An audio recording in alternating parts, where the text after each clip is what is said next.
Well, I hope everybody had a good weekend, but as you can tell, the seasons, they are a-changing. I don't just mean the seasons outdoor, but even political seasons change. And so we want to address that today here on the Afternoon Drive. But please make sure you're still subscribed to the channel. Smack the bell, click the word all to get notification of every time we do this. And remember, if several days go by and you don't see any content here, it usually means I'm in some type of trouble, so make sure you're checking us out over on Rumble. That said, let's jump into it. The media is counting on that you have short-term memory, and that usually is the case. In fact, it's something that Rush Limbaugh used to talk about a lot when it came to politics and the political climate, that people don't stay mad forever, that people don't stay upset forever. They do get over things, and they do forget things. And so the media is counting on that you will get over just how upset you have been with Joe Biden, his administration, and what the Democrats have done to literally tank and destroy this economy. And you're watching it right now happen in real time. You've got the progressives in the alternative media who sometimes try to present themselves as middle of the road, that they can talk to and work with Trump people or Republicans. Sagar Enjeti and Crystal Balls over at Breaking Points. They got a huge thing today that the GOP is scrambling because their main talking point for going into this election cycle is gone now that the economy is improving, inflation is coming down, gas prices are coming down. Now, I've been warning you for weeks that the Biden administration was doing this intentionally and artificially, lowering prices to ease the economic pain that the American people are feeling.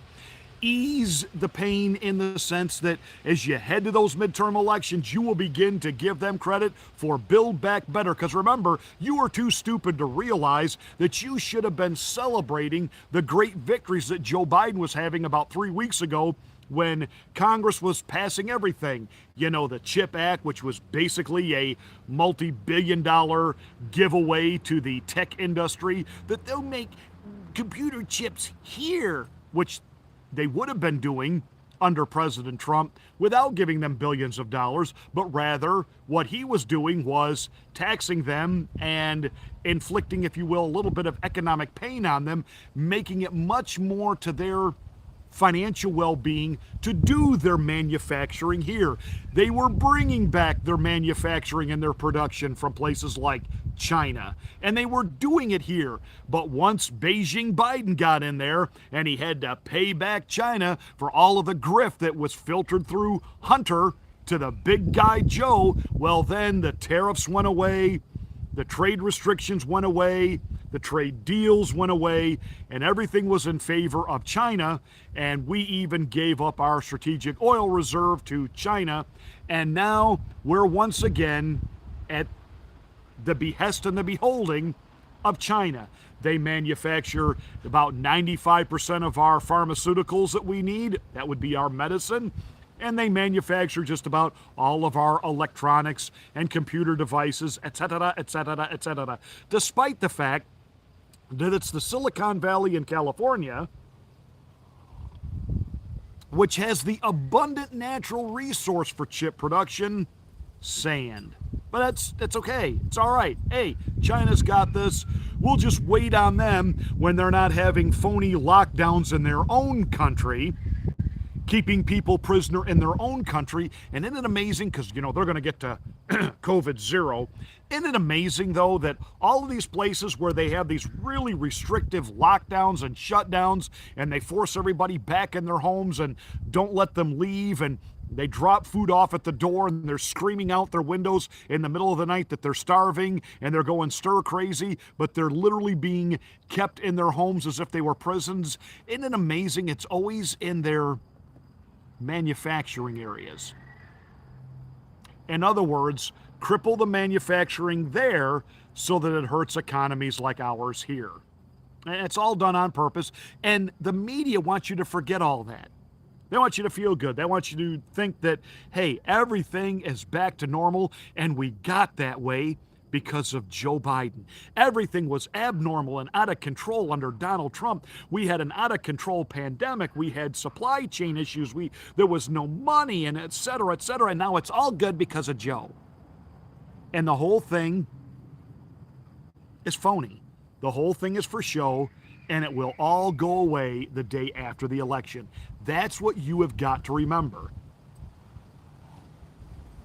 Ronald Reagan, about the only thing that I ever really disagreed with him on. Ronald Reagan said that he had this eternal optimism that the American people would always do the right thing. While I would like to share that optimism, as a pastor, as one who actually works with people every day, and all kinds of people from a variety of life experiences and backgrounds, I can tell you this, most people do whatever the convenient thing is in the moment. And I never underestimate people's ability to be stupid. Now, Pastor Marty, you can't say that. I just preached an entire sermon on that yesterday in my pulpit. That I can fix a lot of things in this life, but I can't fix stupid. In fact, God can't fix premeditated stupid. When people are warned and told specifically, don't do this or this is going to happen, and yet they just willfully decide, I'm going to do that. I know it's probably not going to work out. I know it's probably, going to be something that in the end I'm going to regret. I'm going to do it anyway. We watch people do it every day. With the substances they put in their body, with the way they overeat, with the way they just go ahead and indulge in a relationship that they know is toxic and probably going to destroy everything that is near and dear to them that they actually love. But you sometimes just can't stop people from being stupid. And so because of that, I take that warning, politically speaking, with Rush Limbaugh, and I remind you that if the American people are feeling like, well, there's no more restrictions and I'm not masked and gas is cheaper. It's certainly not where it was 2 years ago under Trump, but it is cheaper and inflation does seem to be okay. You know what? I'm going to be all right. I'm going to vote for Joe Biden. I'm going to vote for the Democratic ticket. You know what? What he's doing is working. It's working. And see, that's where you've got to stay vigilant. You've got to stay plugged in, but it also plays into something else that I said about 3 weeks ago right here. What are the Republicans running on?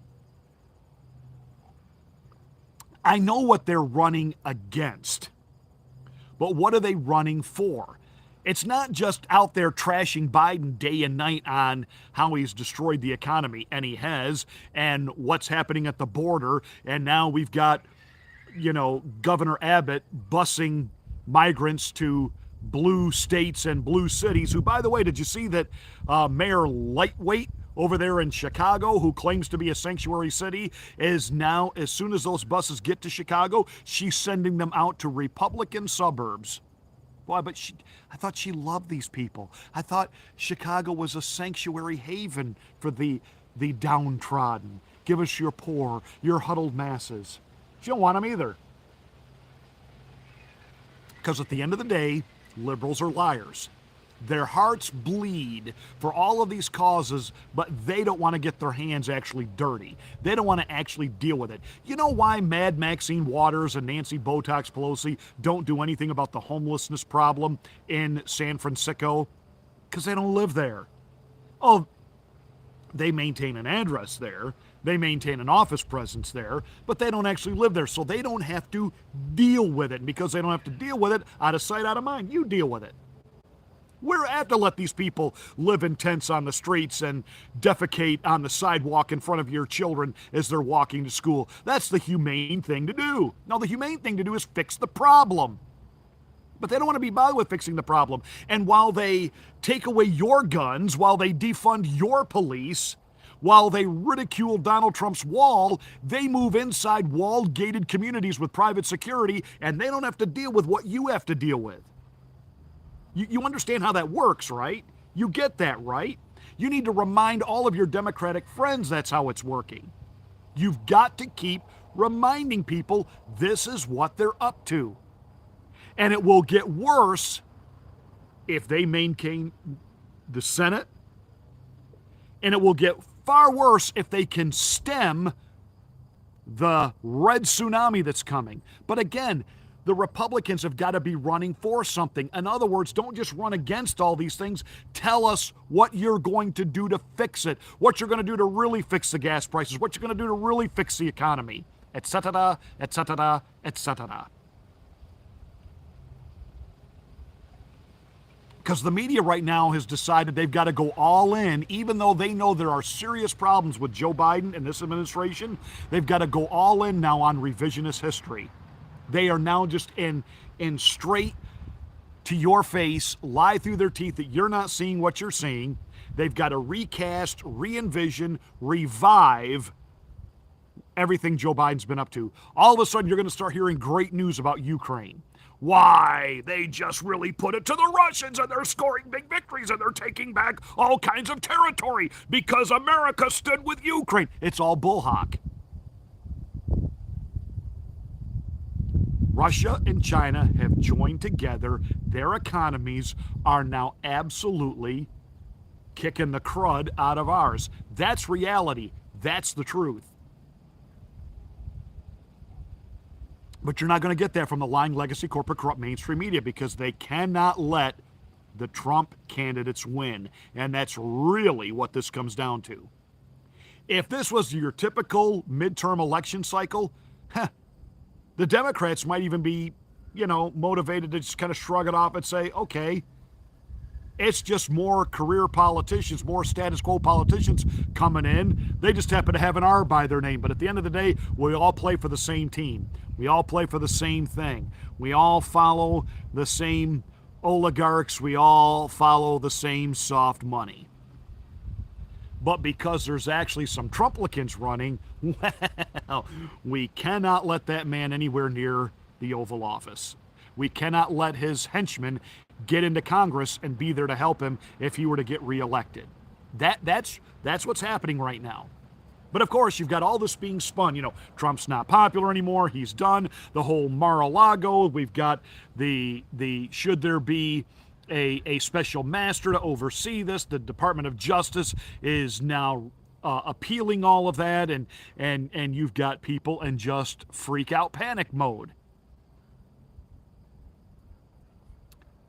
You stay true. You know what's happening. Warn your friends exactly what's happening. And if they start giving you arguments, just remind them, hey, I was right in 2020. You didn't want to listen. Orange Man had to go. He was bad. He didn't know how to handle the virus, et cetera, et cetera, et cetera. How did that work out, replacing him?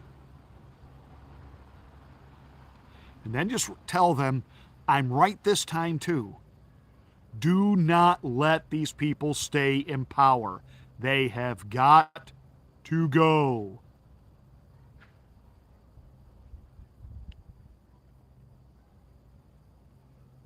So the big mental massage is on. But there is one caveat. But again, it's a small caveat, but I want you to be hopeful, but Republicans and conservatives, we have this bad habit. Some things begin to go our way, and then what we do is we let up. You remind me of the New York Mets. I am a lifelong New York Mets fan. Love the Mets. Love the Mets.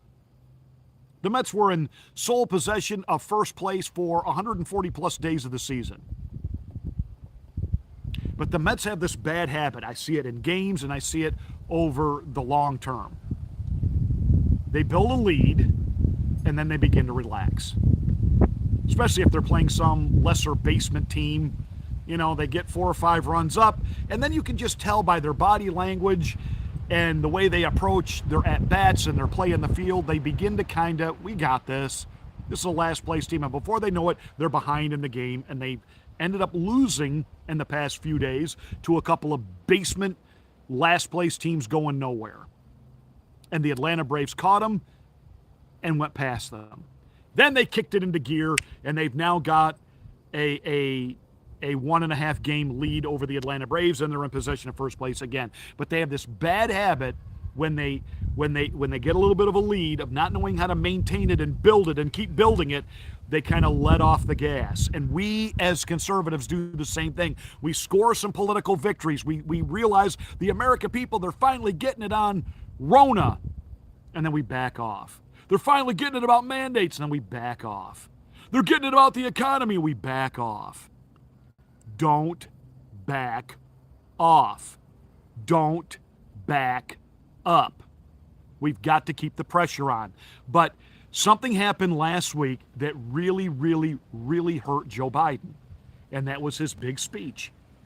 He stood there in front of the blood-red lights in a place that looked like hell with soldiers behind him declaring war on half of Americans. That everybody that's a Republican is a threat to democracy. That didn't play well. That didn't play well anywhere. Other than a few libloons and the echo chamber that the liberal media talks to when they take their surveys, that thing really didn't play well. And so some pundits like Sager and Jetty, who are now predicting, there won't be a red wave now. There won't be a red wave now. Bullhawk. That speech hurt Joe Biden and hurt the Democrats deeply. We need to keep playing that speech over and over and over, because again, the American people do have a short memory. They do get over things. They do tend to think only in the here and the now. We have got to keep the pressure on. We've got to stay focused. We've got to stay loud. And we have got to remind them repeatedly of everything they put us through, that we would have looked like Australia and Canada with people literally being held down in the streets by the police for not wearing a mask in public if we hadn't kept the pressure on. And we've got to keep reminding people this is what Democrats do. When Democrats are in power, they take power. Want to turn this thing around? In these midterms, keep the pressure on. Don't let your friends fall for the revisionist history now being spewed by the media.